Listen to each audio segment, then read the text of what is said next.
it's me, MLB. Here is part 14 of Yin and Yang. Enjoy. In that moment, you couldn't think straight. All you could feel was his hands holding yours. They were warm, far warmer than anything else that you'd felt.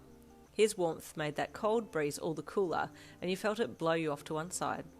Quickly you wrapped your tail up and around the rope to hold on, but that weakness came creeping back in. It felt like it would let go at any moment, so you dared not let go of his hands just yet. Panic set in, and the terrified look in your eyes increased. "It's okay," Ojiro kept repeating, holding on to you. "It's not working.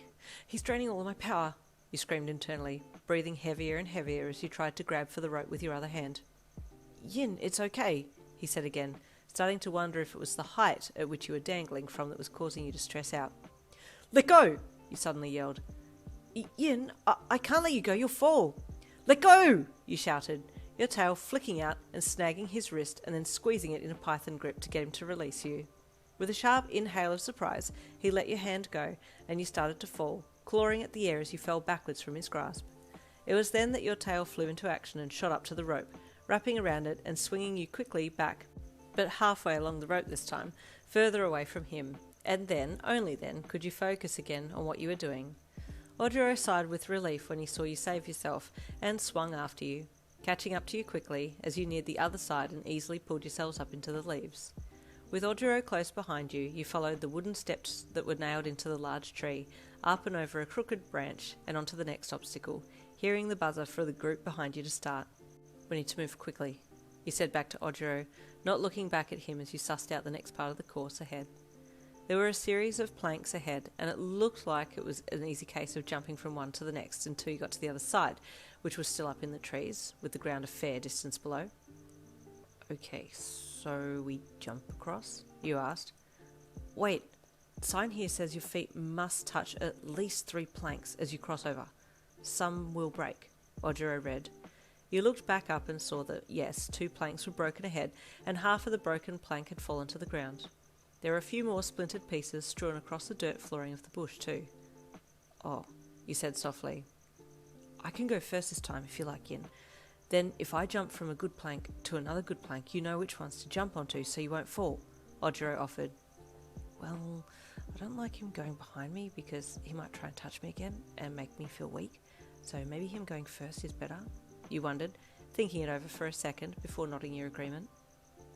"Okay, here I go," he said, taking a breath in before leaping to the first plank that he had chosen. It held him, and he crouched again, and then swiftly jumped to the next, landing that one well too, but making the distance between you and him a lot greater, more than you liked.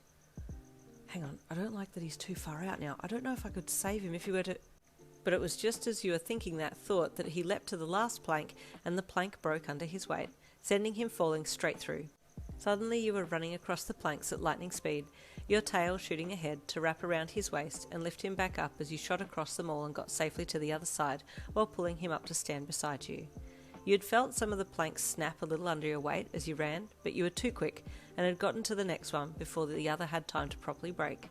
You felt your senses tingling. You felt alive like you'd never had before.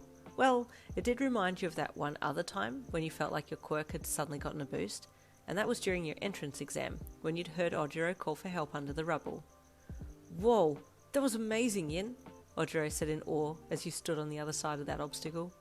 "You really click into the next gear when you're saving someone. Okay, let's head to the next one. We need to make up time here." And with that, he headed through the leaves and balanced along the gnarling twisted branches to the next obstacle. "Whoa, wait a minute. What?" You stood there for a second, your mind mulling over what he had just said. "My quirk gets a boost when I'm saving?